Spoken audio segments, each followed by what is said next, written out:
Hello student, today I am not going to teach you any new thing, but I want to discuss on the same formula which was given by me, magnetic field intensity at the axis of circular ring. We have derived the formula V equal mu 0 N I a square upon 2 x square plus a square power 3 by 2. This was the formula where n is the number of terms.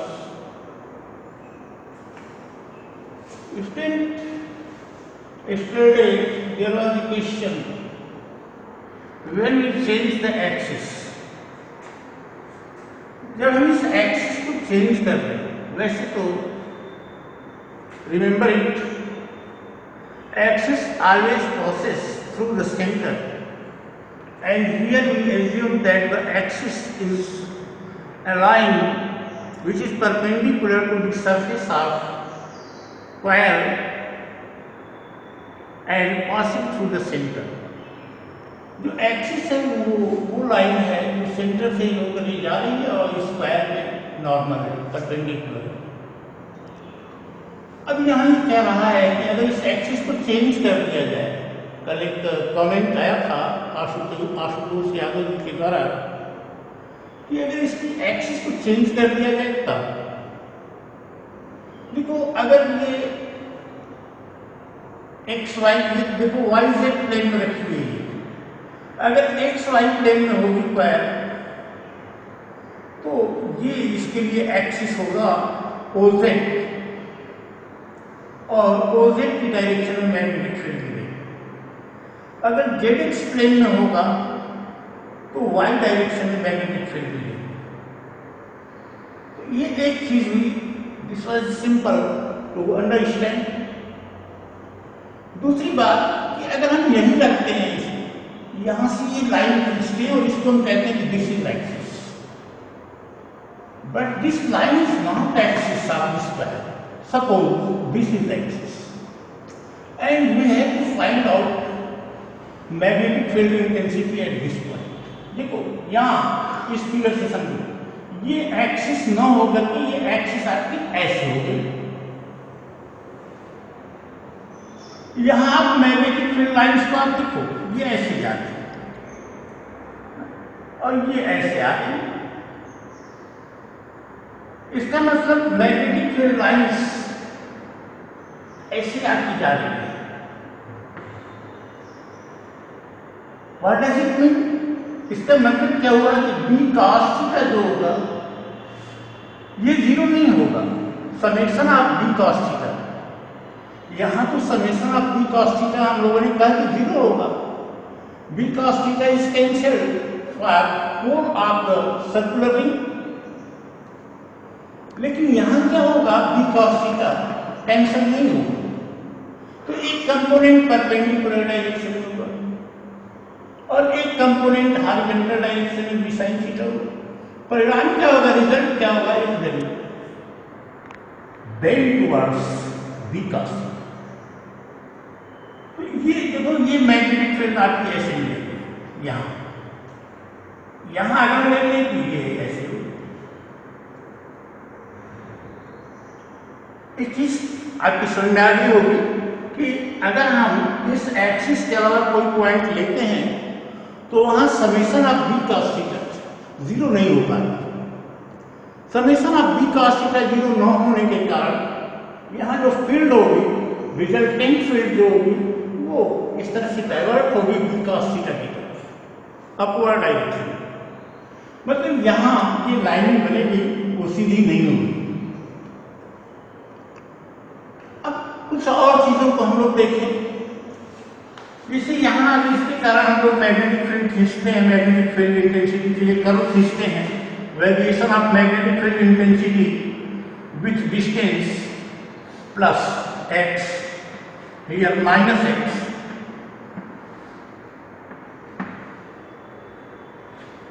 ये आपका देखिए इस तरह का curve मिलता है।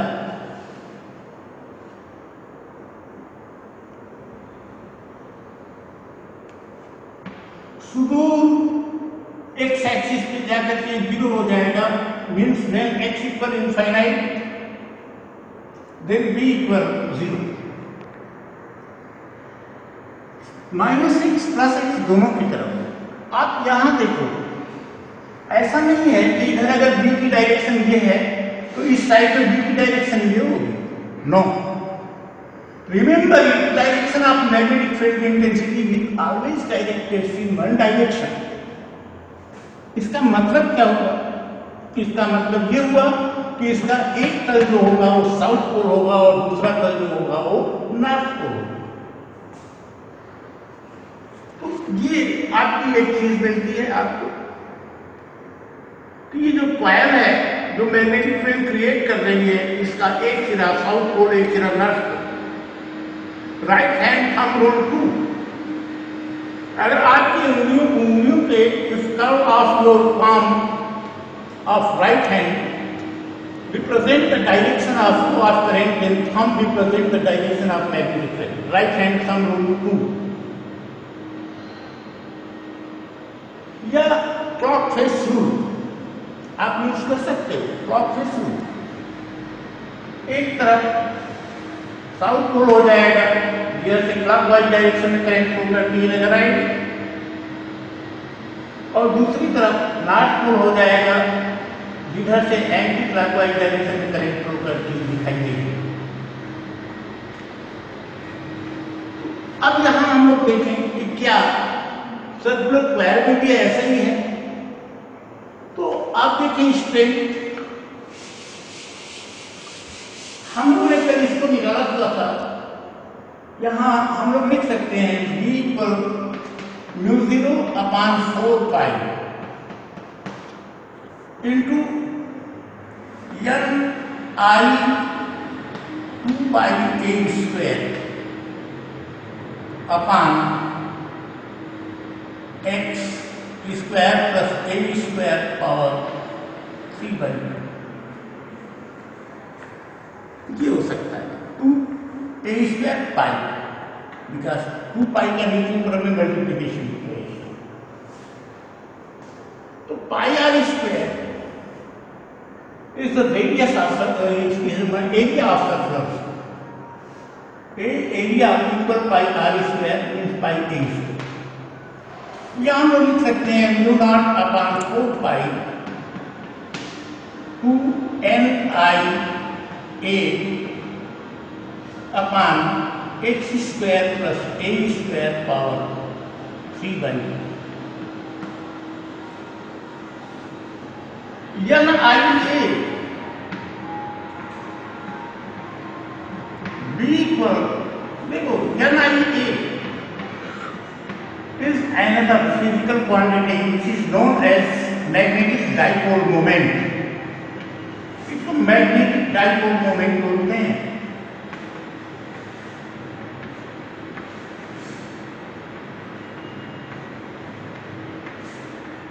This is magnetic dipole moment। आप इसको लिख सकते हो B equal μ0/4π 2n x² plus a² power 3/2।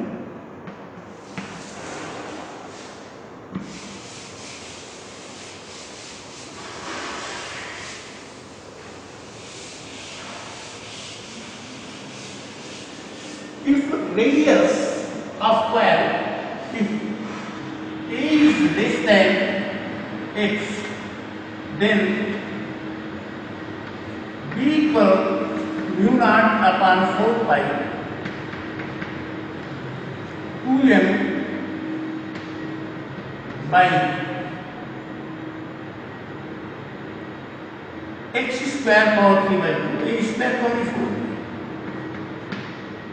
That is b equal μ0/4π 2m by x²। ये मिलता है हमको मैग्नेटिक फील्ड इंटेंसिटी। और यही मैग्नेटिक फील्ड इंटेंसिटी होती है student for bar magnet on the axis of bar magnet. तो ये लूप जो हुआ इसका मतलब circular coil it acts like a bar magnet, it acts like a bar magnet. उस कंडीशन में आप देखो ये जो सर्कुलर रिंग है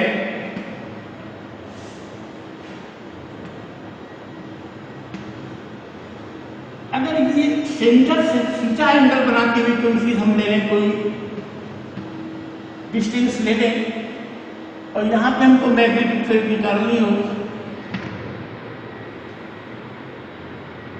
यहां पे मैग्नेटिक फील्ड निकालनी हो अगर हमको, तो हम एक formula we can derive a formula V पर μ0 upon 4 pi m under root 3 cos square theta plus 1 upon x cube. अब ये लाइन अगर आपकी यहाँ आ जाती है एक्सिस पर थीटा इक्वल 0, cos 0 की वैल्यू 1 होती है और 3 plus 1 4 root 4 means 2m by X cube. अगर ये इससे 90 डिग्री का एंगल फॉर्म करता है तो theta equal 90 degree cos 90 equal 0, v equal mu naught upon 4 pi m by X cube, ये आपको मिलेगा। तो if you change the axis then component cos theta, summation of component b cos theta db cos theta does not becomes 0. In that case, magnetic field lines move away or towards the coil. उस माने towards the resultant of b cos theta. और अगर मान लो हमने वहां जो पहली चीज हमने बताया कि अगर YZ प्लेन में रखा हुआ है तो x एक्सिस होगा, XZ प्लेन में होगा तो y, और ZX प्लेन में होगा, YZ प्लेन में है तो x, ZX प्लेन में है तो y, और XY प्लेन में होगा तो Z एक्सिस उसकी एक्सियल लाइन होगी। और अगर इस तरह से एक्सिस चेंज करेंगे तो we can calculate magnetic field intensity using this formula where m equal NIA and its unit is ampere meter square.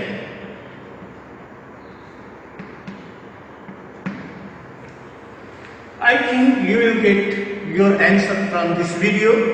For today, thank you, have a nice day.